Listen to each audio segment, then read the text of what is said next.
Minsan mga parang tanga pa yung pagtatanong. Sinabi mo na yung araw, ulitin pa. Kaya yan, pinalagay ko na pare. Mga kwento ng tattoo sa kanto. Dito tayo ngayon sa shop. Tinatuan natin yung tropa. Alam nyo kung ano yung design. Ito, basahin yung kanto tinta. Bakit kanto tinta ang pinatato mo nga pala? Bumalik ka dito sa atin, nagkita tayo ulit sa kanto. In-interview mo ako. Kaya, kanto tinta. Dito tayo sa kanto.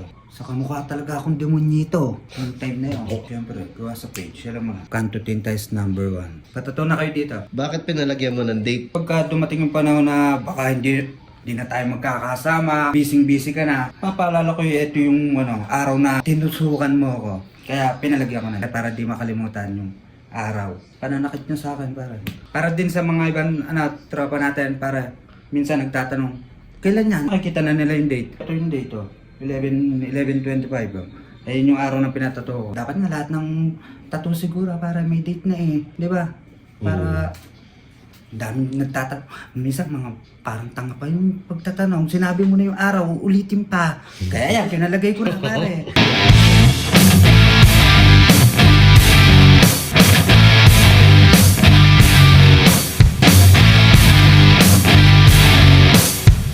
Please like and follow Kanto Tinta.